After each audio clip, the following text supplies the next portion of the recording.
ya nos metemos de cabeza en las crónicas de la Federation. Hoy tenemos un tema que me parece que es muy importante. Hay un plan de exterminio masivo de los argentinos en marcha, un proceso de aniquilamiento de los argentinos, algo metódico. No queremos usar la palabra genocidio, aunque estos conspiranoicos de la Federation hablaron también de genocidio en marcha, de una política de eliminación sistemática de la población argentina. Nos pareció en principio que era una postura muy extrema, exagerada, pero después, como siempre, esta gente bajó sus argumentos, empezó a exponer y a invitarnos a la reflexión y desde aquí transmitirla a todos nuestros oyentes. Exactamente. La pregunta podría también sintetizarse un poquito más y preguntarse si el gobierno, y no lo quiero personalizar en mi ley, si el gobierno nacional está matando gente. Está matando, ¿no? Gente, bueno, claro. Acá, sí. Claro, si uno se remite al derecho penal diría, no, bueno, faltaría la causalidad, un montón de nexos que permiten encuadrar en lo que es un homicidio o un genocidio en todo caso y darle la responsabilidad al gobierno. Entonces, claro, desde el punto de vista del derecho podríamos decir no, la respuesta es no. Sí. Pero eso no puede eximir de responsabilidad al gobierno nacional en función de algunas medidas que está tomando. Y son medidas que también se llevan de los pelos con algunas directrices que fija el derecho internacional. Nosotros tenemos, los argentinos, el Estado argentino, firmado un montón de tratados internacionales que tienen, después del 94, rasgo constitucional, es decir, que los vuelven mucho más importantes que cualquier ley, por los cuales, y son 2 o 3 que ahora los mencionamos, pero para no aburrirlos, básicamente reconocen derechos humanos, ¿no? Derecho a la vivienda, derecho a alimentación y educación digna, en fin, son múltiples los derechos que tenemos y ahí sí nos podemos preguntar si y el derecho a la vida, ¿no? Si el gobierno está atentando contra estos derechos y en definitiva al atentar contra estos derechos de alguna manera está matando a argentinos. Entonces ahí la primera respuesta, que era no está matando a argentinos, también eso no exime de la responsabilidad y del gobierno justamente de no deslindarse tampoco del tema, porque la primera respuesta que aparece es el no. Entonces ahí es donde nosotros dijimos, bueno, vamos a husmear un poquito qué es lo que está haciendo el gobierno, que en todo caso contradice esas directrices del derecho internacional y lo que se comprometió el Estado argentino a cumplir, y que en definitiva, y como consecuencia directa, y no estoy hablando en potencial, nos podría matar, no se está matando. Entonces ahí empezamos a encontrar algunos datos, la Federation nos acercó a algunos datos realmente alarmantes, ¿no? Sí, por ejemplo, Oscar Atienza, que es un médico sanitarista muy prestigioso en su área, el año pasado salió con una estadística que consignaba que las muertes en mayores de 65 años, es decir, personas en edad jubilatoria, entre 2024 y 2025 aumentaron un 9,5%. Murieron casi 22.000 personas más que lo habitual, que la tasa de desarrollo natural, ¿no? de estas estadísticas sanitarias, se vieron incrementados un 9,5%. Esto es atribuible, según el análisis de este médico, a justamente la suspensión el otorgamiento de medicamentos por parte del PAMI, a la suspensión de tratamientos por cuestiones de traslado, carencias económicas que impiden a las personas llegar a los turnos médicos, el cierre de prestaciones, ¿no? Todo un combo que hace o desalienta a los jubilados a poder mantener sus tratamientos. La toma fraccionada de los medicamentos, el incremento de los medicamentos por encima de la inflación, que también eso es, porque el gobierno dice que la inflación baja, pero lo cierto es que los medicamentos han subido casi un 30% por encima del índice de inflación. Es decir, y te agrego una cosita más. Sí. Si uno observa en algunos casos, y casi desgraciadamente en la mayoría de los casos, donde quien tiene la suerte de tener una obra social tenía hasta hace poco un vademecum con un listado bastante generoso de medicamentos. Si uno analiza y va comparando mes a mes qué es lo que pasa con ese listado, se va a dar cuenta que el listado cada vez necesita menos tinta para imprimirse y menos hojas porque se ha reducido considerablemente, ¿no? Ahí también hay que hablar de la incapacidad o las pocas ganas de hacer algo de muchos sindicatos que no protestan frente a este tema, sin solamente los afiliados a esas instituciones se dan cuenta cuando van a pedir el remedio, que hasta hacía poquito tenía descuento y de repente no lo tiene más. Y acá lo que estamos hablando son de derechos adquiridos que en realidad se empiezan a perder, ¿no? Y acá es donde también hay una responsabilidad del Estado.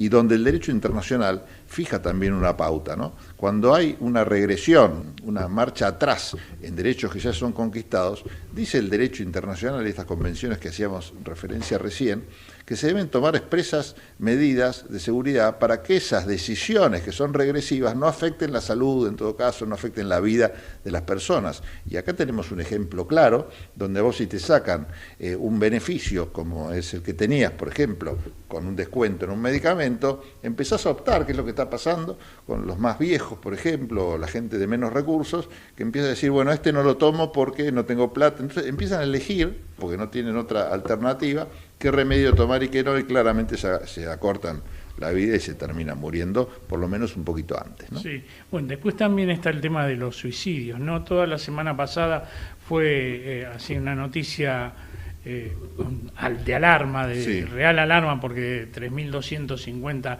suicidios estimados por año se está pasando a 5.000, es decir, hay un incremento bastante importante de esta tasa. Muchas veces nos dicen, ¿se incrementaron los suicidios de las fuerzas? Y yo digo, sí, por supuesto que sí. Se incrementaron los suicidios de la fuerza en el año 2025, hubo un 30% más que en el 2024. Pero les cuento algo.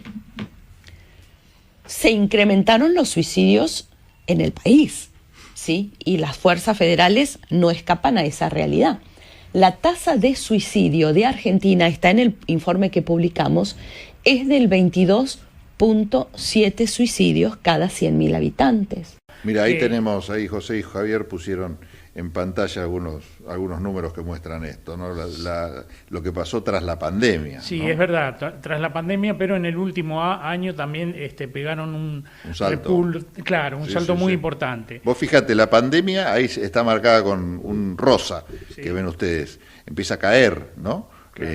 Pero sin embargo después empieza a subir, pero no durante la pandemia, sino después. O sea, lo podés atribuir a la pandemia, pero no podés desconocer que hay otras cosas. Claro, digamos, en combinación con el cierre de la degradación de la salud pública, porque recordemos que Milei es el topo que vino a destruir el Estado y por eso está destruyendo el PAMI, está destruyendo las prestaciones a los jubilados, pero también está sobrecargando el sistema de salud pública porque se estima que 1 millón de personas que antes recurrían a la medicina prepaga tuvieron que abandonar ese servicio y recurrir a la salud pública, digamos, porque es un servicio el de la medicina prepaga.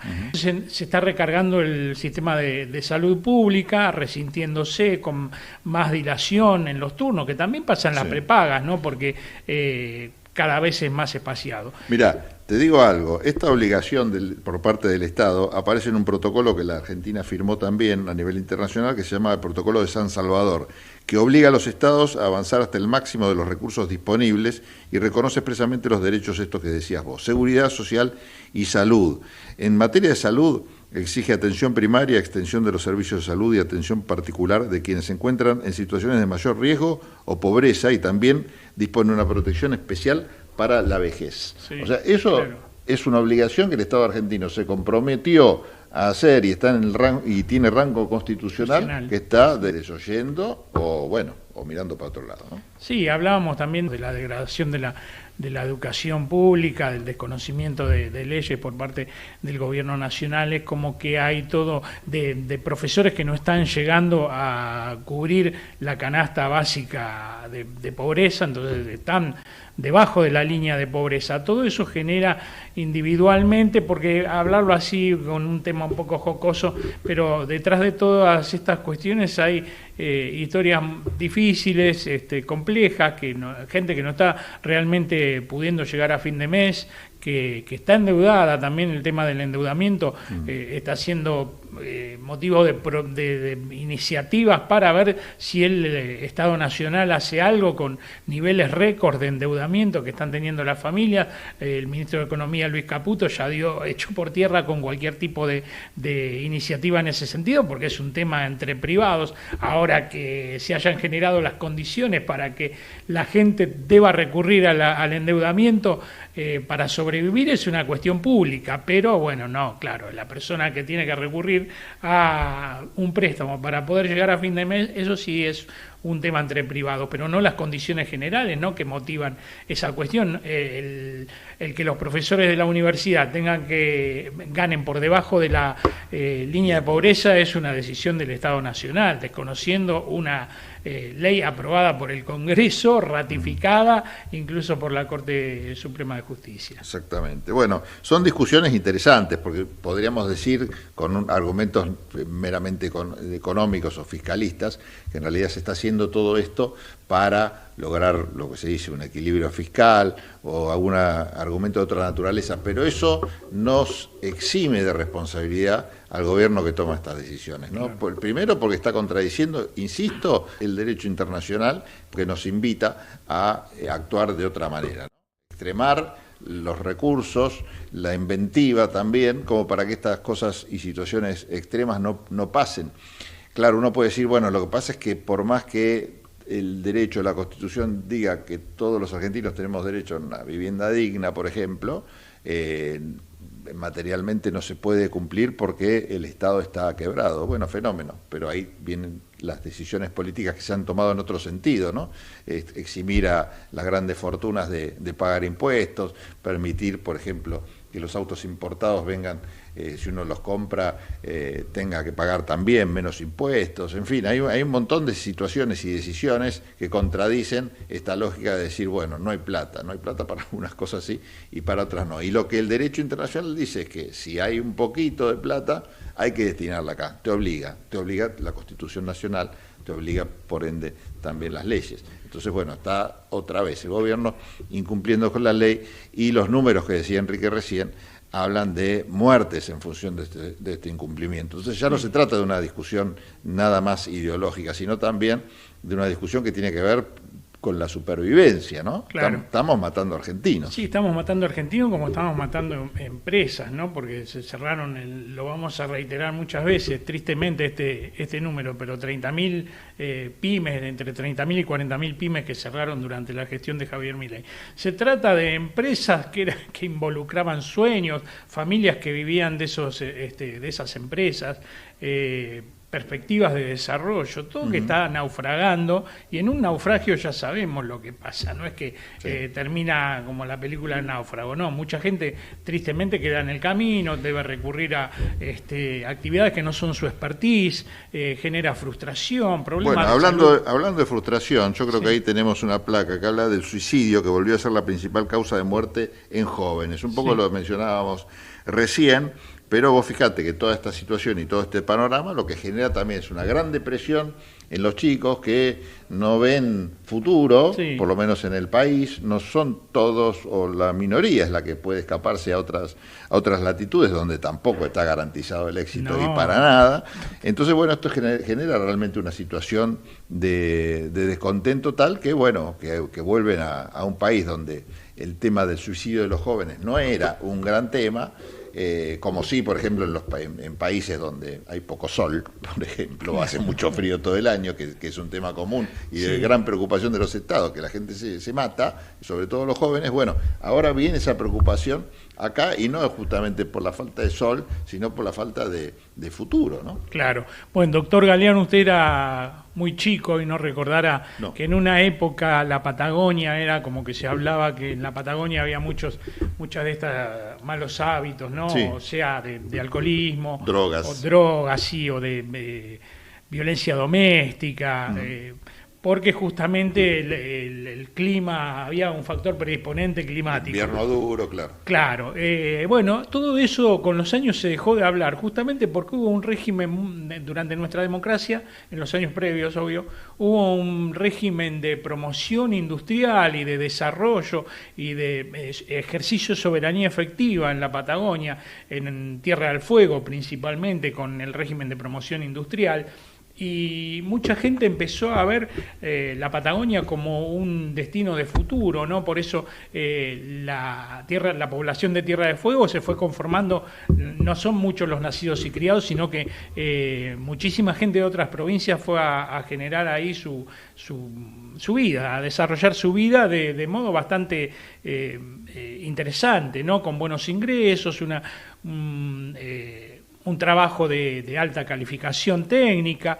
Bueno, todo eso está quedando en la nada porque se está desmontando, porque el ministro Sturzenegger dijo que ahí había que poner un parque de diversiones temático y que con eso se iba a resolver la ecuación de todos los fueguinos. Bueno, las estadísticas están diciendo que el sistema fabril fueguino se está desmontando, y Mirgor, una de las empresas íconos de ese polo industrial, también hace pocos días anunció el despido de un montón de trabajadores. Hay 300.000 argentinos que quedaron sin empleo en este tiempo, junto con las 40.000 empresas. El tema es que no se está resolviendo, ¿no?, la salida para todos ellos, porque no hay un indicador económico que esté hablando de un repunte económico, sino que la mayoría de los analistas coinciden en que esa luz al final del túnel no se ve. Sí, seguramente no podemos igual hacer responsable automático al gobierno de cada una de estas muertes que nos estamos enterando por las estadísticas ahora, pero que seguramente van a aumentar en función de que esto no es algo automático, insisto, claro, ¿no? No se puede hacer directamente, es cierto, responsable de forma automática al gobierno, pero tampoco se puede desconocer, en definitiva, entonces, que estas políticas públicas llevadas adelante por el gobierno, contradiciendo todos los principios del derecho internacional que establecen a nivel, y los tratados que ha firmado el gobierno, están llevando de alguna manera a esto. Y desgraciadamente las estadísticas que tenemos son, y nos llevan al 24, 25, ¿no? Sí. Van a confirmar los números en breve, van a ir confirmando esta tendencia porque es irreversible. Sí. Es natural que pase esto. Si a una persona le quitas los medicamentos, se va a morir. Si a una persona le quitas la ilusión de que va a tener un futuro mejor, se va a suicidar. Y así, si le quitas el trabajo, se va a deprimir, se va a enfermar, no va a tener cómo curarse. Claro. Digo, es lógico que aumenten las encuestas. Los números todavía no están, pero cuando lleguen seguramente van a ser fieles a lo que dice la gente de la Federation. Últimas palabras, Gariglio, que se nos va el tiempo. Bueno, últimas palabras. Me acordaba cuando se planteó este tema, ¿no?, de lo que escribió Rodolfo Walsh en aquella carta a la dictadura militar que entregó el 25 de mayo de 1977, un año y un día después de el golpe del 24 de marzo del 76, donde hablaba de las políticas de Martínez de Hoz como políticas de miseria planificada. Es decir, todo lo que estaba haciendo la dictadura, que después se comprobó en los hechos, no era que lo decía Rodolfo Walsh, periodista, militante de izquierda, sino que efectivamente fue así. El país empezó con una deuda de 4.000 millones de dólares, un aparato industrial sólido, redes ferroviarias, todo, y terminó en 1983 con un endeudamiento brutal, desocupados, pueblos abandonados por la falta de ferrocarril. Digamos, lo que dijo Walsh efectivamente se cumplió, era un plan de miseria planificada. Bien. Bueno, esto tiene mucho de eso, me parece.